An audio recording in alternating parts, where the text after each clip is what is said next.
Bueno, continuando con el tema de citogenética, parte 2, vamos a comenzar con las diferentes anomalías cromosómicas que nos permite poder hacer, digamos, una representación, una característica de cómo se producen las diferentes aneuploidías. En este caso hablaremos sobre la trisomía 21, conocido como el síndrome de Down, ¿no? Que es una patología en la que su característica genética es la presencia de un cromosoma 21 adicional. Según esta presente literatura, es la trisomía más frecuente que se puede esperar por cada 800 o 1000 nacimientos con vida. Se puede ver un niño que pueda nacer con el síndrome de Down, donde vamos a ver un cromosoma adicional, que es el cromosoma 21. Fue descrito por primera vez por este señor John Langdon Dow en 1866, quien en honor al apellido que lleva, pues hoy se conoce como el síndrome de Down. Morfológicamente, estos niños tienen una característica. Vamos a comenzar desde la cabeza en forma descendente. Vamos a ver que el pelo de estos niños es de tipo lacio, de cabeza pequeña, cuya característica la cabeza es redondeada, ¿no?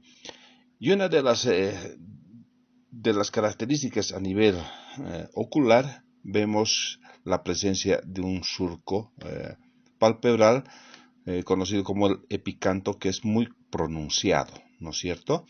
A nivel de la cavidad bucal, vemos que es una cavidad pequeña, de paladar plano, y además la lengua se ve con una característica mucho más mayor, o sea, tiene un cierto grado de macroglosia, cuya característica hace de que muchas veces los niños, en un momento en que están distraídos, pues parecería que protruyera la lengua a nivel exterior de la cavidad bucal.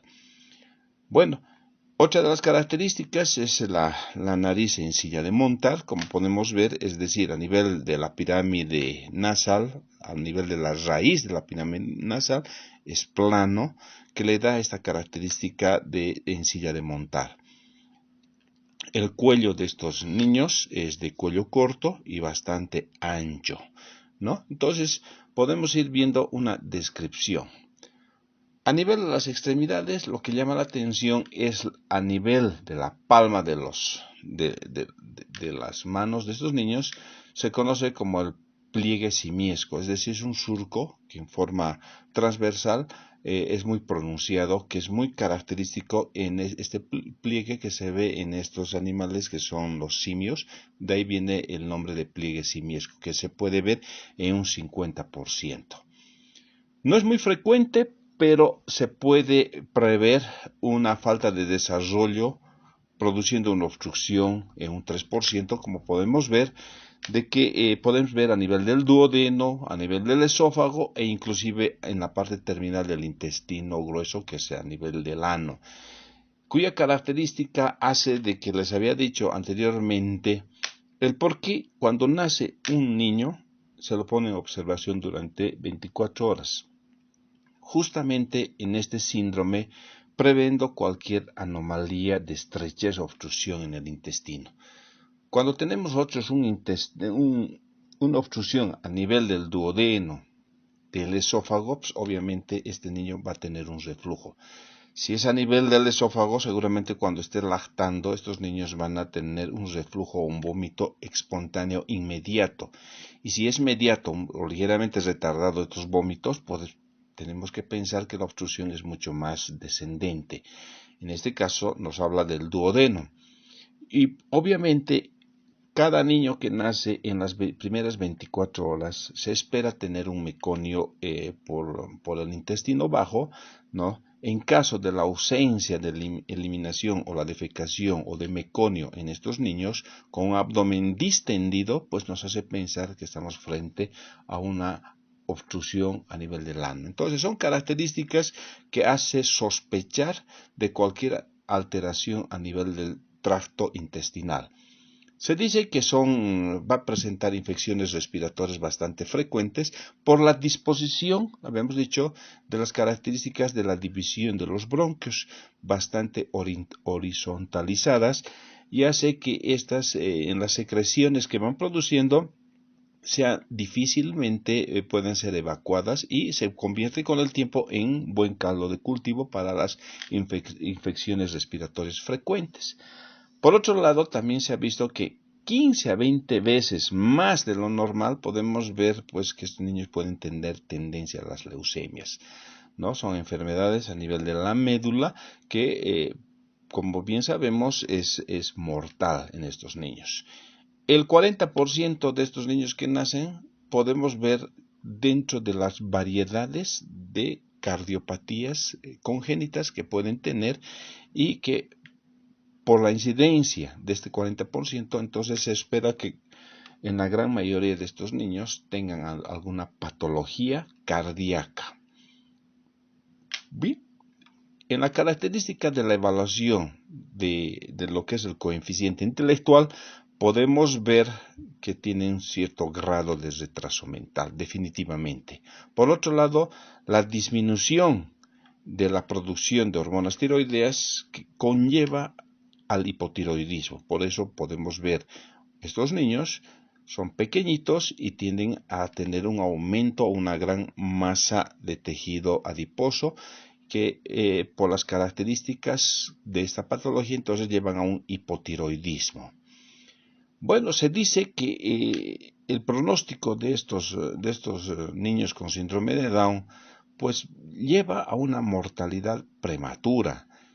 Y en la gran mayoría estas muertes súbitas que presentan justamente se debe en la gran mayoría por los defectos cardíacos congénitos. Entonces, se dice que cuanto mucho sea más grave estas alteraciones cardíacas u otras patologías que hemos mencionado, eso hace de que estos niños tengan una muerte mucho más prematura. Fíjense, entonces, ahí tenemos algunas características que además también conlleva a otros tipos de patologías en el que nos hace evidente de que debemos hacer un estudio en cuanto nacen con este síndrome. Se dice que la expectativa de vida de estos niños, alrededor del 50%, su mejor expectativa de vida es llegar hasta los 50 años. Es decir, se mueren muy, muy jóvenes. En la mayoría de los varones casi siempre son estériles. Se dice que por el lado de las mujeres el 40% no ovulan. En consecuencia, tienen tendencia a ser estériles. Pero aquellas mujeres que por alguna situación, si llegaran a tener un embarazo, se estima que el 50% de estas mujeres puedan llegar a tener otro hijo con este mismo síndrome, ¿no? La trisomía 21. Cuando se produce la concepción con este síndrome, el 75% van a terminar en un aborto espontáneo. Habíamos dicho en algún momento que son una de las causas, la causa más frecuente en el primer trimestre. Se dice que el 50% se da estos abortos espontáneos por el tipo de las trisomías. Y fíjense, entonces el 75% conlleva a la presencia de los abortos. Por otro lado, el 95% con este síndrome es la causa, el por qué se produce el síndrome de Down es por la no disyunción.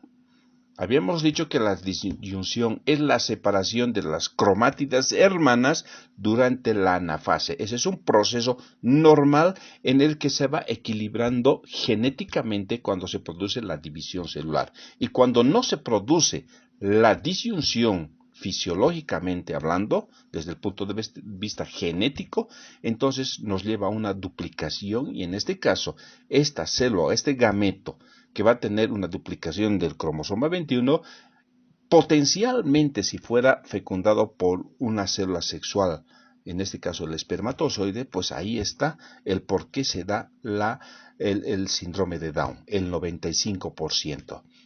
Y fíjense que el 90 al 95% se le atribuye el síndrome de Down por el lado de la madre. Y por otro lado, dentro de la meiosis 1 y meiosis 2, la no disyunción se da en la meiosis 1 en un 75%. Bien. Por otro lado, después del síndrome de Down tenemos otro tipo de trisomía, que es la trisomía 18, conocido como el síndrome de Edwards.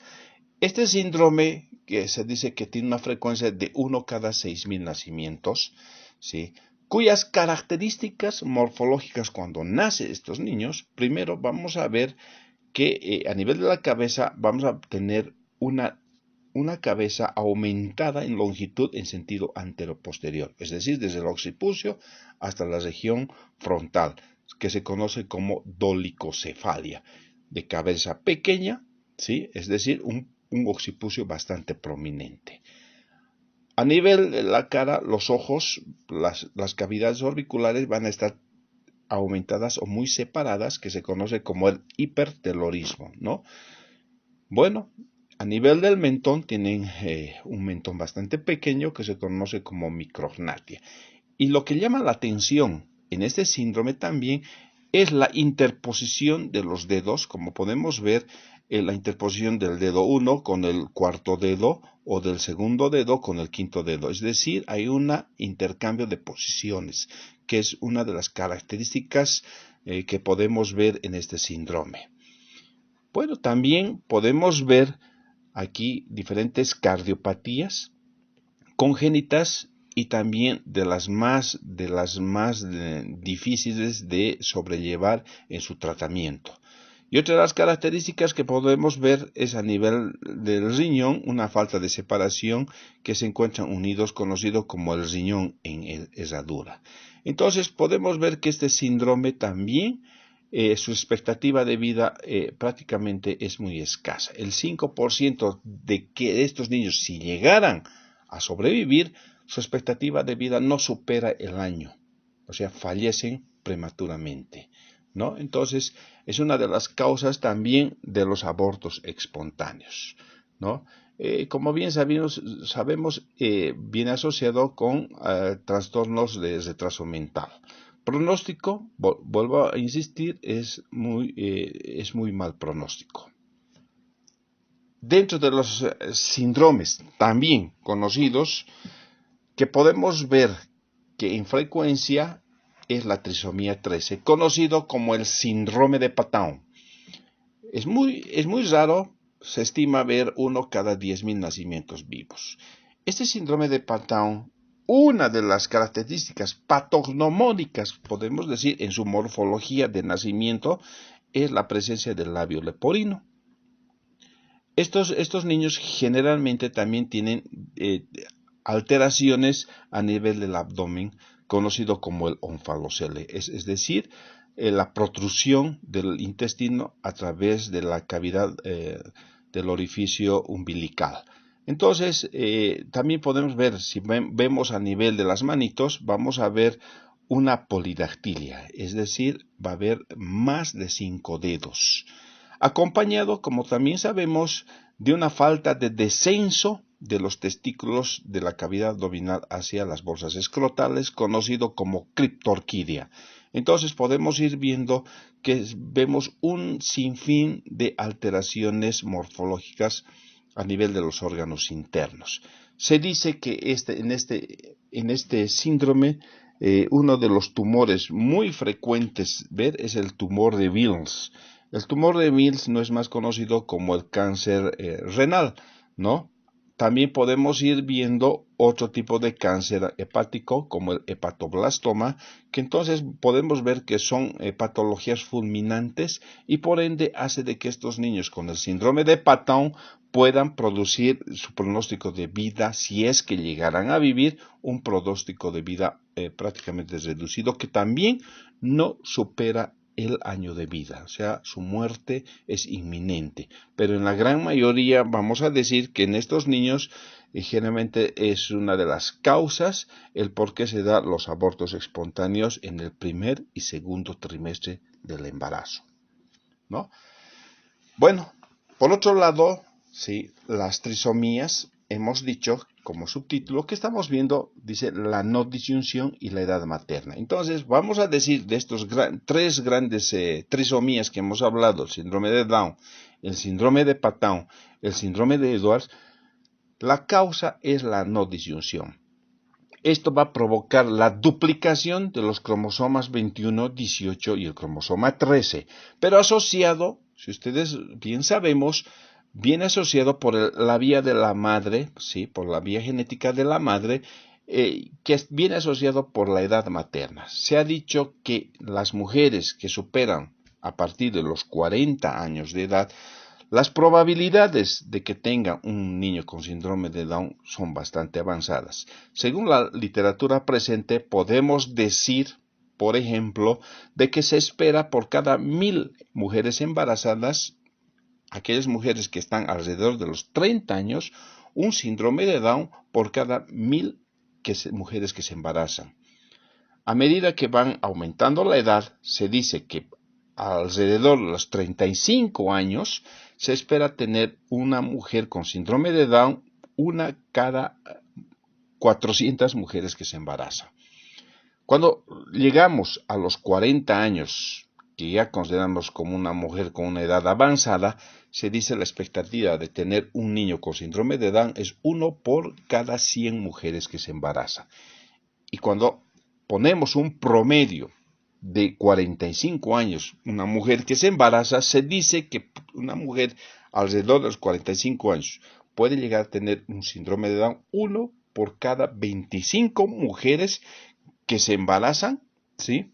Entonces la incidencia prácticamente supera bastante alta. Y las causas de la no disyunción es, pues ponemos en énfasis, así como una mujer cuanto más edad tiene, también tenemos que tomar en relación que sus células sexuales, sus óvulos específicamente, tienen pues una edad bastante avanzada. Asociado a los valores hormonales, tenemos y sabemos que por encima de los 35, 40 años, los valores hormonales no es lo mismo en una mujer que está alrededor de los 20 o 30 años. Entonces, son causas o factores de que no se van a producir la no disyunción. Asociado a ciertos vicios que podemos decir, el consumo de cigarrillos, ¿sí? Enfermedades tiroideas, ¿sí? Y ¿por qué no decir el consumo de alcohol y factores externos como las radiaciones? Entonces, vemos aquí múltiples factores externos que van a condicionar para que se dé estas anomalías. Dentro de estas tenemos las trisomías. Bien, entonces, hablando con respecto entonces a las aneuploidías, fíjense la característica que nos enfoca en esta diapositiva.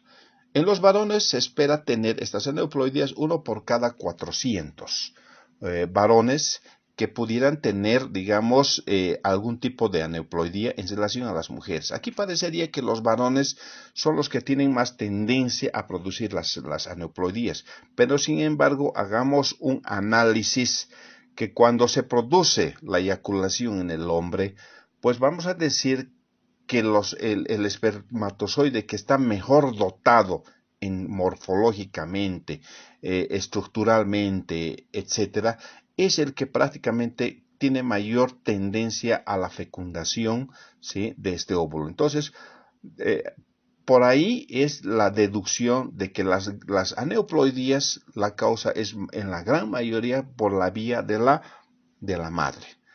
Entonces, por otro lado, también tenemos que ver que el tipo de las aneuploidías, ¿sí? Se dice que las autosómicas prácticamente van a tener, digamos, un menor pronóstico en relación a las aneuploidías por la vía de los cromosomas sexuales.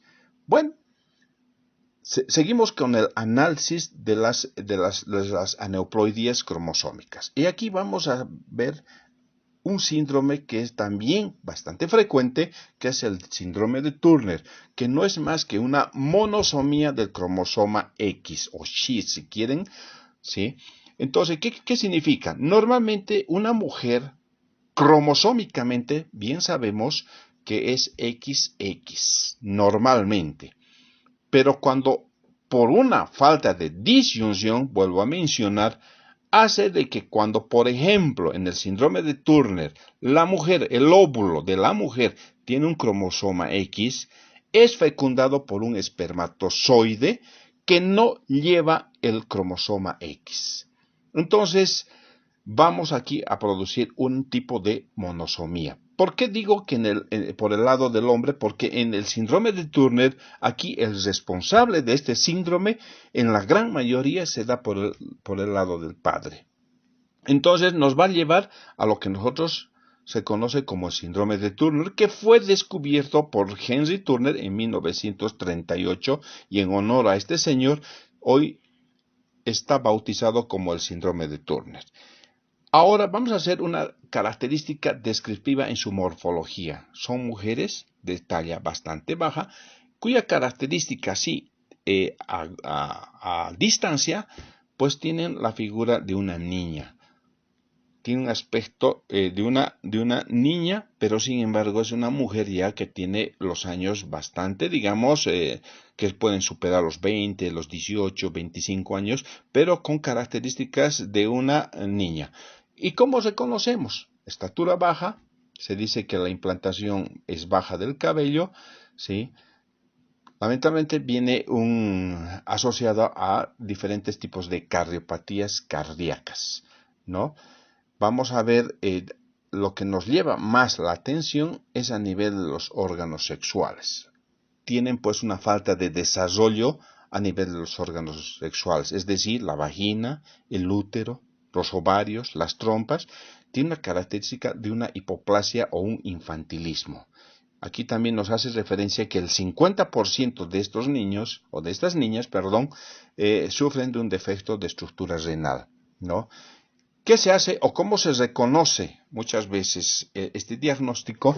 Pues se hace de manera tardía, cuando por preocupación tanto en este caso de esta niña o de esta joven, pues y de la madre, al no bajarle su periodo menstrual, estando de 16, 17, 18 años, entonces muchas veces visitan al médico y ahí recién, muchas veces de manera tardía, se hace el diagnóstico, ¿no?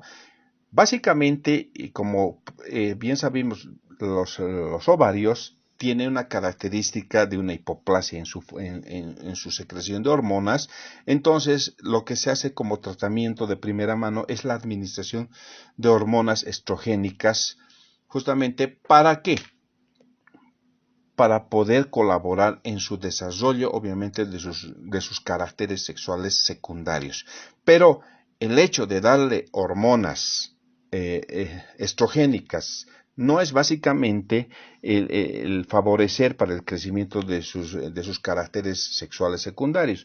Básicamente lo que nos interesa como médicos al administrar estos estrógenos es evitar a la larga de que estas niñas con el tiempo no lleguen a producir una osteoporosis prematura. ¿Qué quiere decir eso? Imagínense a los 30, 40 años esta niña que tenga los huesos descalcificados cual si fuera una mujer de 50, 60 o 70 años. Entonces, el objetivo es evitar la osteoporosis a la larga, ¿no? Entonces, volvemos a mencionar que el 60 o 80%, ¿sí?, es la ausencia del cromosoma X por el lado del padre, ¿no? Entonces, ¿qué quiere decir? Que la hija, en este caso, va a recibir el cromosoma X solamente de la madre y no así del padre.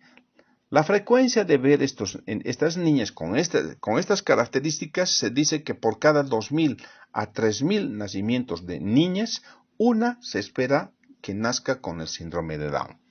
El 99% dice de las concepciones terminan en un aborto. Entonces, prácticamente tenemos un 1% que pudiera llegar estos niños a nacer con este síndrome, ¿no? Habíamos mencionado que si bien una mujer, dentro de las diferentes teorías que se habían planteado, uno de los cromosomas X entra en inactivación en las diferentes hipótesis o teorías que se habían mencionado. De ahí es que decimos, ¿sí?, que el corpúsculo de Barr podemos ver normalmente en una mujer. ¿Y qué es el corpúsculo de Barr? Es un estado de cromosoma X inactivo, es un estado en estado de heterocromatina, que lo habíamos mencionado en algún momento.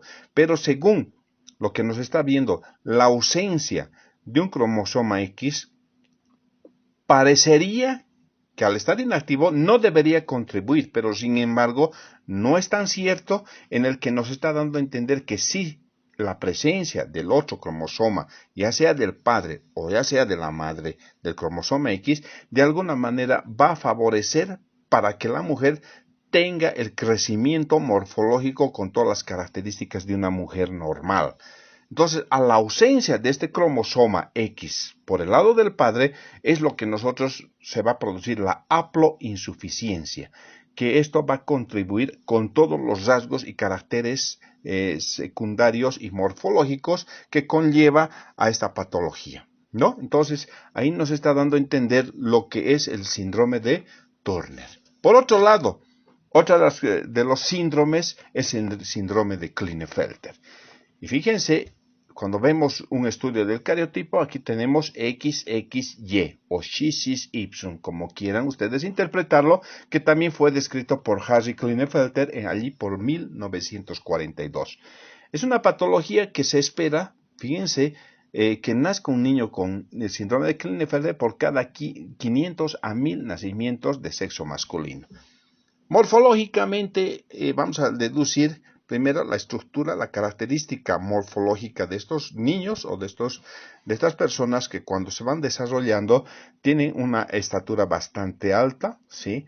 Lo que llama la atención es la ausencia de calvicie. Generalmente tienen el cabello bien formado, tendencia a ser lacios, ¿sí?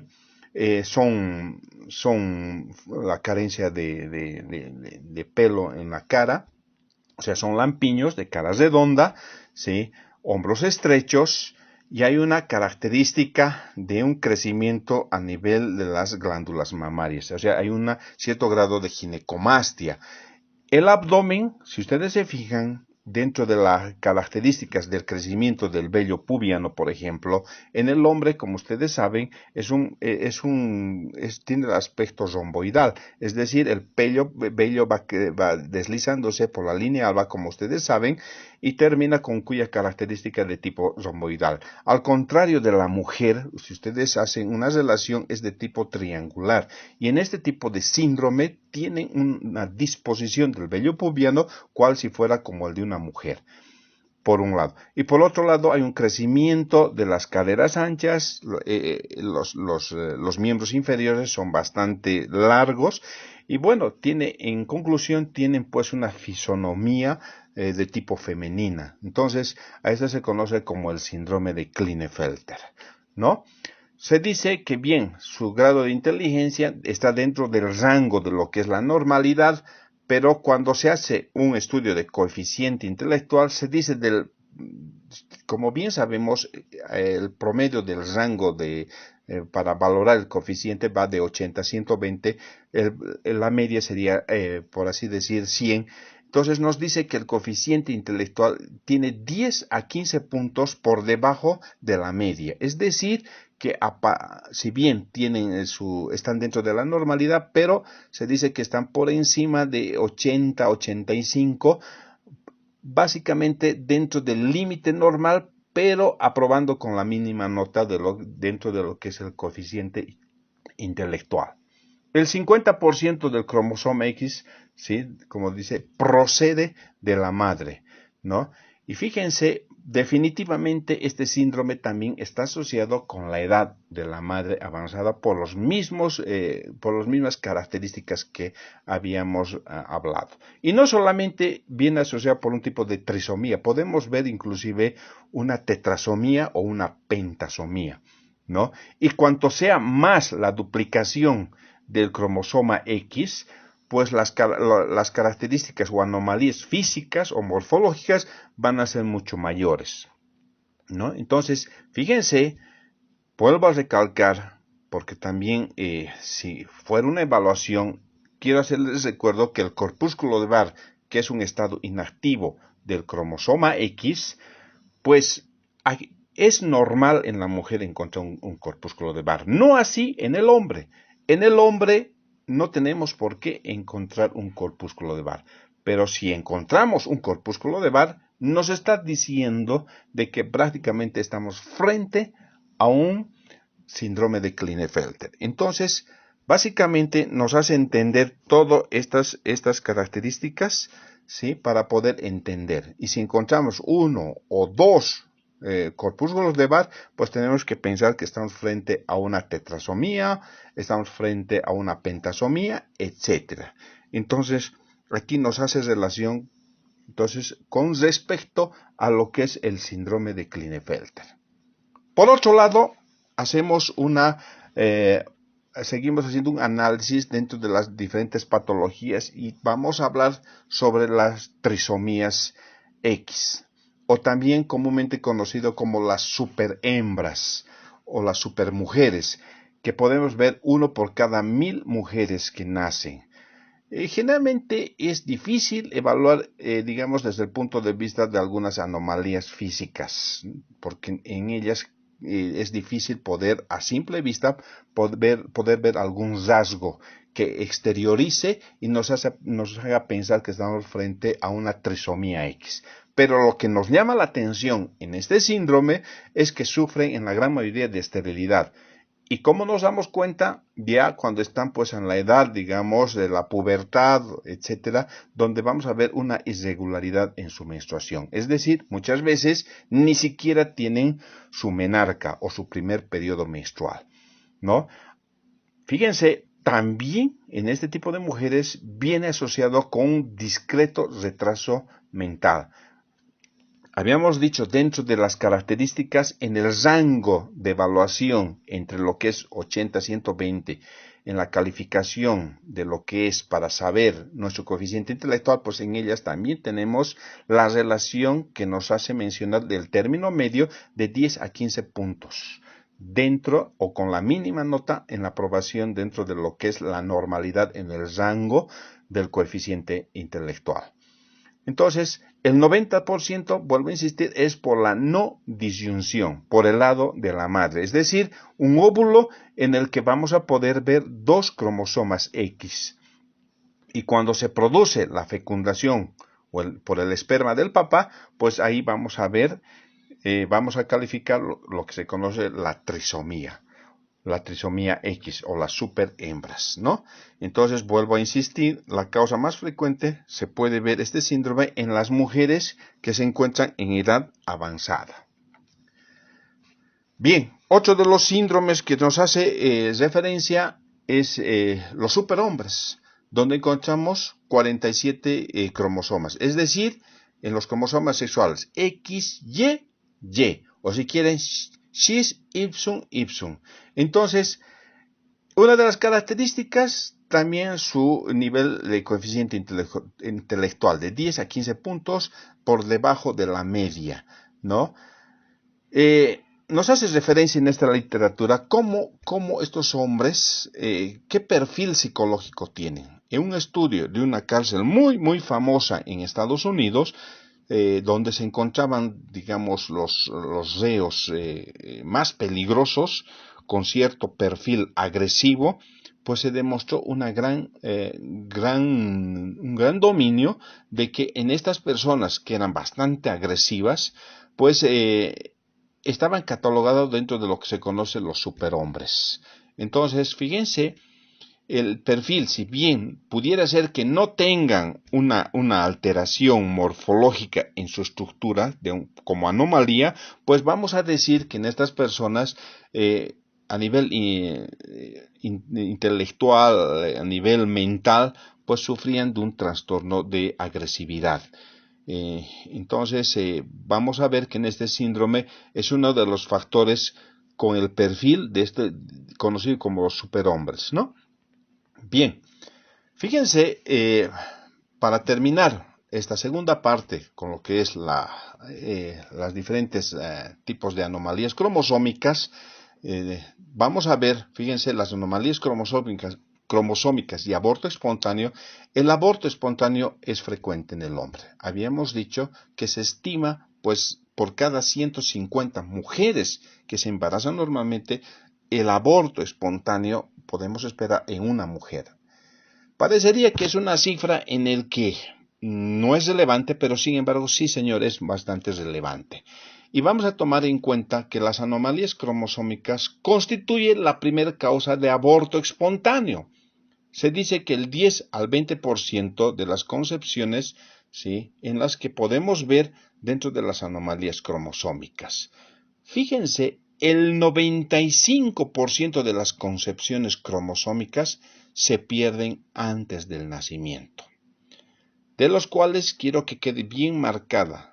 Y podemos decir que en su momento de evaluación, el 50% de las anomalías cromosómicas se le atribuye a las trisomías. Seguido, dentro de las anomalías cromosómicas, en un 20% está asociado a las monosomías. Y como tercer lugar, podemos decir que el 15% está asociado a las triploidías.